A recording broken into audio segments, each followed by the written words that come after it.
एक जंगल के एक विशाल पेड़ पर एक नंदिनी चिड़िया अपने बच्चों के साथ रहती थी। वह दिल की अच्छी थी, लेकिन थोड़ी सी आलसी थी। उसी पेड़ के नीचे एक रानी चींटी अपनी पूरी टोली के साथ बिल में रहती थी।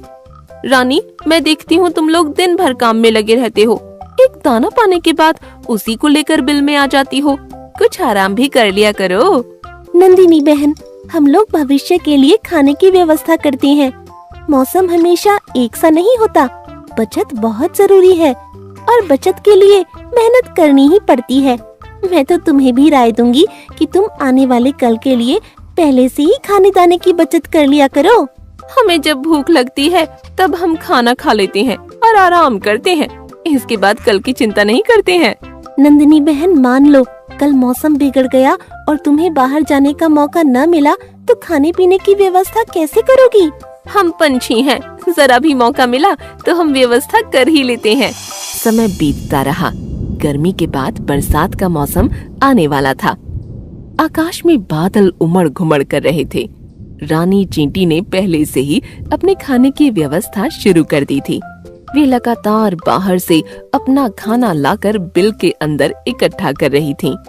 नंदिनी चिड़िया अपने चिड़ा और बच्चों के साथ आराम से अपने घोंसले में बैठी थी। यह रानी भी हमेशा परेशानी मोल लेते रहती है। खुद आराम नहीं करती और बाकी चींटियों को भी काम पर लगाए रखती है। अरे जरा से बादल क्या दिखे, ये सब चिंता में डूब गईं। अभी 2-4 दिन बाद बादल इकट्ठे होंगे, इसके बाद शायद बरसात हो सकती है। इस बीच लंबा समय है। रानी ने उनकी बात सुन ली और रुक गई। नंदिनी बहन, मौसम का कोई भरोसा नहीं होता। समय रहते अपनी तैयारी कर ली जाए तो उसमें बुराई ही क्या है। मैं तो कहती हूँ तुम भी अपने खाने की व्यवस्था कर लो। हाँ, 1-2 दिन के बाद विचार करूँगी। अभी 2 दिन पूरा आराम करने का इरादा है। आज करे सो कल करे, कल करे सो परसों। इतनी जल्दी क्या पड़ी है, जब जीना है बरसों। इस तरह चिड़ा ने भी नंदिनी चिड़िया का ही पूरा समर्थन कर दिया। दोनों आलस करके आराम करते रहे। बस खा लिया और खिला दिया। दाने की बचत कुछ भी नहीं की। दूसरे दिन सवेरे ही बादल गरजने लगे और देखते ही देखते बरसात शुरू हो गई। नंदिनी चिड़िया ने मौसम के बारे में ऐसी आशा नहीं की थी। अब वह बाहर भी नहीं जा सकती थी। तेज बरसात में खाने की कोई व्यवस्था नहीं हो सकती थी। पानी बरसता ही रहा। यह बरसात तो रुकने का नाम ही नहीं ले रही है। हम भूख बर्दाश्त कर लेंगे, लेकिन बच्चों का क्या होगा? रानी सही कह रही थी। हमने आलस के वशीभूत होकर उसकी बात नहीं मानी। अब क्या किया जाए, पानी रुकने वाला नहीं है। कुछ देर के बाद नंदिनी ने देखा कि चींटियों की लंबी कतार पेड़ पर चढ़ रही है।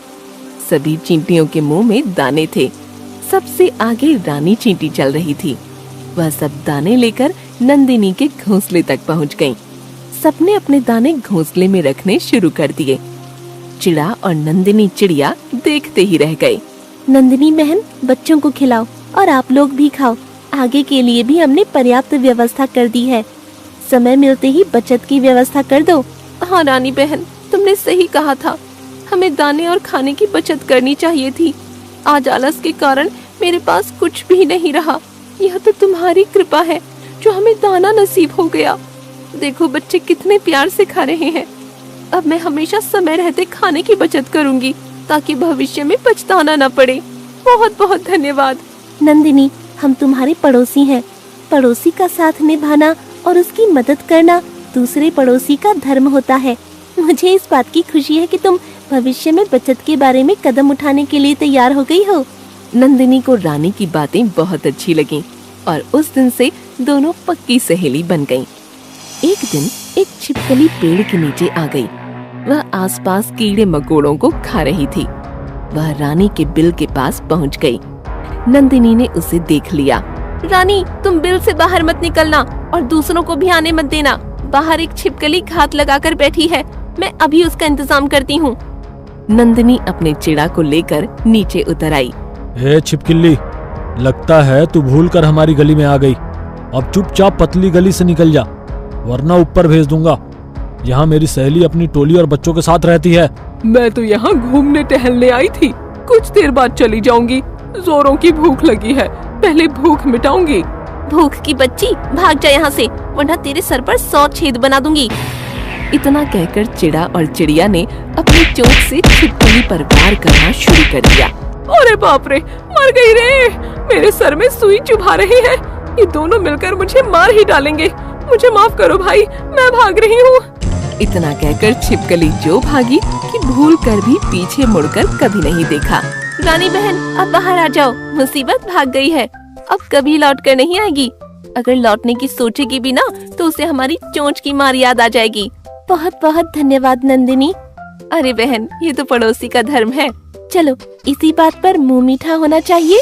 रानी अपनी टोली के साथ शक्कर के दाने लेकर पेड़ पर आ गई और सभी ने बड़े प्यार से मुंह मीठा किया।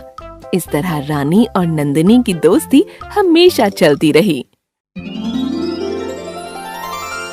जंगल में सवेरे सवेरे हिरनी के रोने की आवाज सुनाई पड़ी। कुछ हिरन, भालू और बंदर इकट्ठा हो गए। हिरनी के दोनों बच्चों की लाशें सामने पड़ी थीं और उन्हें देख देख कर वो लगातार रोए जा रही थी।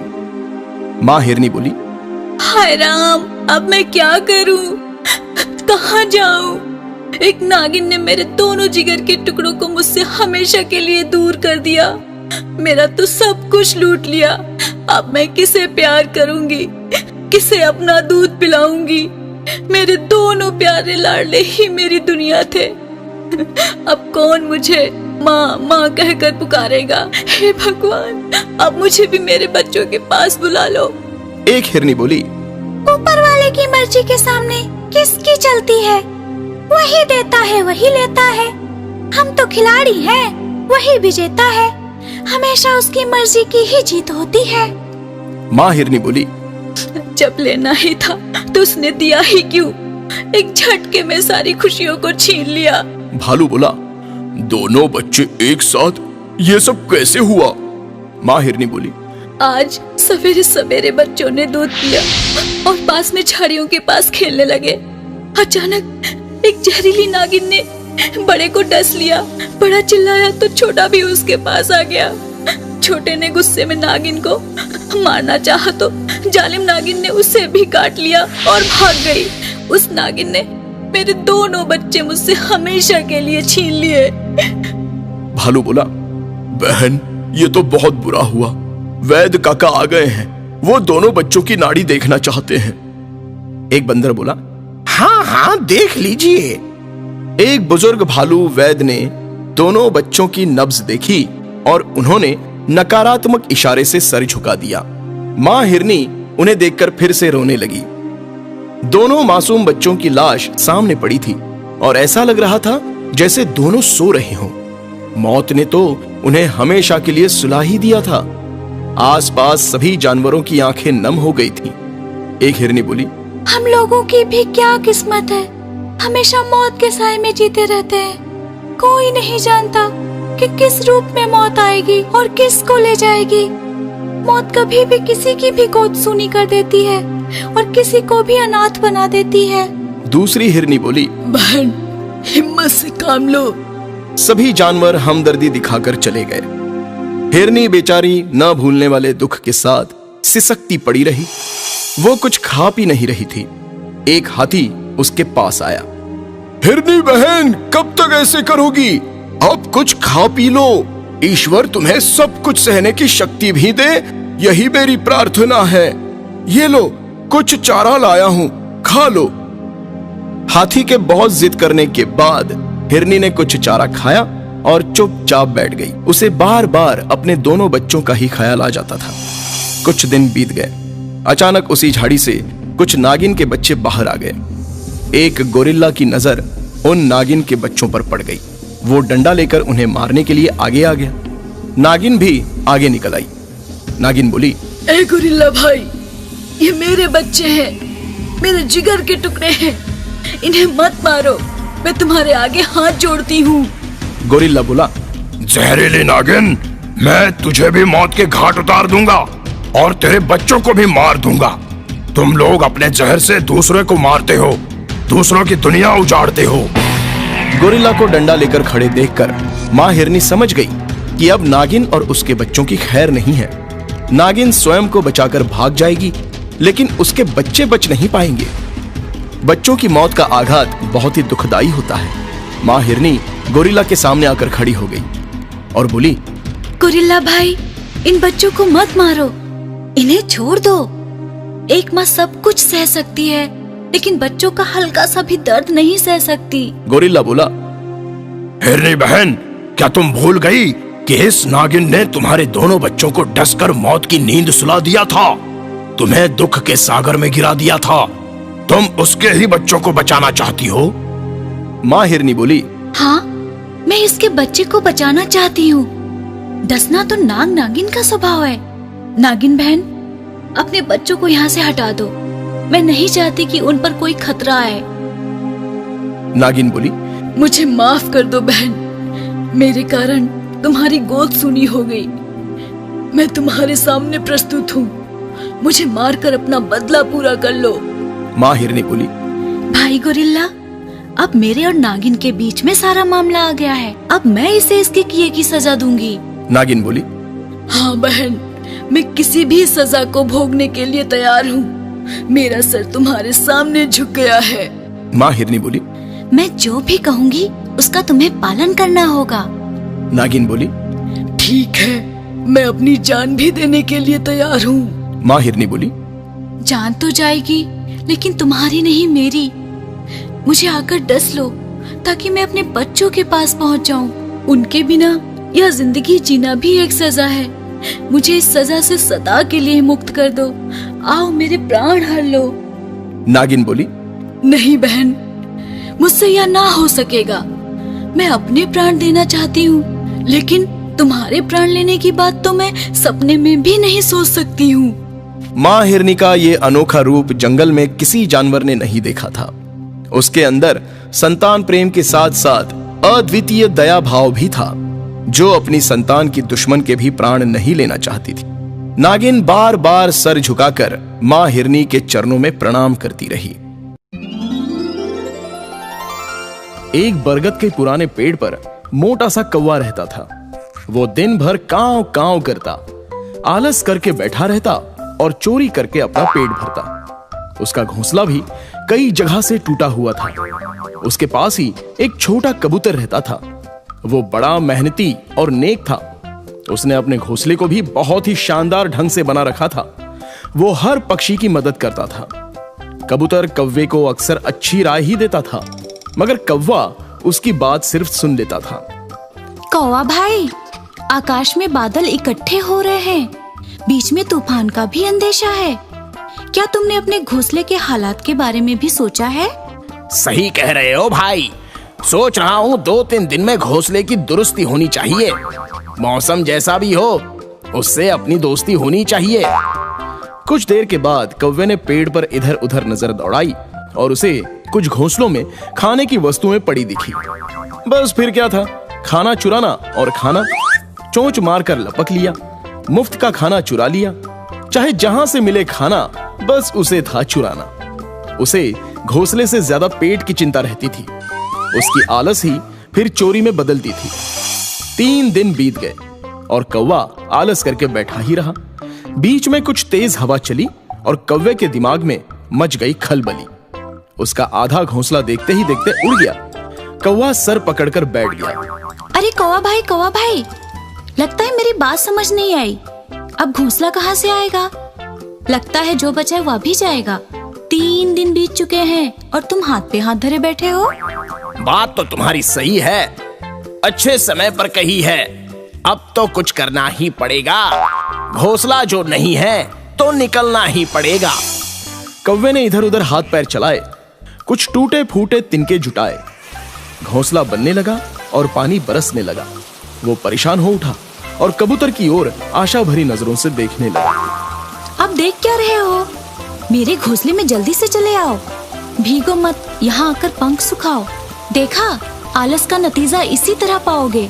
अब संभल भी जाओ, वरना बहुत पछताओगे। कौवा कूद कर कबूतर के शानदार घोंसले में आ गया। कुछ देर के बाद बरसात थम गई। कबूतर ने अपना प्रयास जारी किया और देखते ही देखते एक छोटा सा प्यारा सा घोंसला बना दिया। कौवा फिर आलसी की तरह कबूतर के ही घोंसले में बैठा रह गया। फिर से बरसात शुरू हो गई। अब कौवा कबूतर द्वारा बनाए हुए अपने घोंसले में सुरक्षित बैठा था। कौवा भाई, समय मिलेगा तो मैं तुम्हारे घोंसले को और बड़ा बनाऊंगा। तुम्हें भी जुड़ना होगा, वरना अकेले में क्या कर पाऊंगा। बात तो सही कह रहे हो भाई। हमेशा सही सही कहने के बाद तुम्हारे हाथ में दही जम जाता है। कौवा बोला, बात सही है। बड़े बेशरम हो यार। ये भी सही है। तुम्हारा क्या होगा ये तुम जानो और तुम्हारा काम जाने। कौवा बोला, ये आधा सही है। अरे भगवान भी तो जानते हैं। बरसात का मौसम था, लेकिन बादल धीरे धीरे आकाश को छोड़कर कहीं और चले गए। गर्मी बढ़ी और अकाल पड़ गया। फसलें चौपट हो गईं। सूखे के कारण सभी जीवों के खाने के लाले पड़ गए। पंछियों को चारा न मिला और उनके बच्चों का भी भूख से बुरा हाल होने लगा। कौवे ने अपनी आदत नहीं छोड़ी और चोरी करने से भी वो बाज नहीं आया। कबूतर से पक्षियों का दर्द देखा न गया। वो उड़ते हुए गंगा मैया की शरण में गया। कबूतर बोला, हे गंगा मैया, जंगल के सारे पक्षी भूख से बेहाल हो रहे हैं। सब दाने दाने को मोहताज हैं। छोटे छोटे बच्चे जब बिलखते हैं तो दिल रोता है। मुझे अपने लिए कुछ नहीं चाहिए। यदि बच्चों की भूख मिटाई जा सके तो बड़ी मेहरबानी होगी। अचानक गंगा मैया के पानी में हलचल हुई और उसमें से आवाज आई। गंगा मैया बोली, हे कबूतर, तुम बहुत नेक और परोपकारी हो, अच्छे फल के अधिकारी हो। यहाँ से जब जाओगे, जहाँ चोंच लगाओगे, ढेर सारे दाने पाओगे। सबका कल्याण करो। जय हो गंगा मैया की, आपकी कृपा अपार है माँ। इतना कहकर कबूतर दोगुनी गति से उड़ चला और अपने आवास पर पहुंच गया। उसने पेड़ के पास जमीन पर चोंच मारी और चमत्कार हुआ। वहां से तरह तरह के दाने और खाने के व्यंजन निकलने लगे। सारे पक्षी वहां दाने खाकर चोंच में भरने लगे। कौवा जब खाने चला तो उसकी चोंच ही नहीं खुली। वो हैरान और परेशान हो गया। वो रोने लगा, तड़पने लगा। ये तुम्हारी करनी का ही फल मिला है। चोरी और आलस का यही नतीजा होता है। मैं तुम्हारी समस्या का समाधान ढूंढता हूँ। चोंच कैसे खुलेगी वो हल भी ढूंढूंगा। जय हो गंगा मैया। इतना कहकर कबूतर ने अपनी चोंच कौवे की चोंच से लड़ा दी और कौवे की चोंच खुल गई। वो खाने लगा। कबूतर बोला, कौवा भाई, पता नहीं, बस 1 मिनट रुक जाओ। पहले एक कसम खाओ कि आज के बाद कभी चोरी और आलस नहीं करोगे। कौवा बोला, मैं कसम खाता हूँ, आज के बाद कभी आलस और चोरी नहीं करूंगा। मेहनत से अपना पेट भरूंगा। कबूतर भैया को अपना गुरु कहूंगा। इतने में कबूतर ने खुश होकर आकाश की तरफ चोंच उठाई और नई नई बदरियां नजर आई। देखते ही देखते मौसम सुहाना हो गया। बरखा की बहार देखकर सबका मन दीवाना हो गया।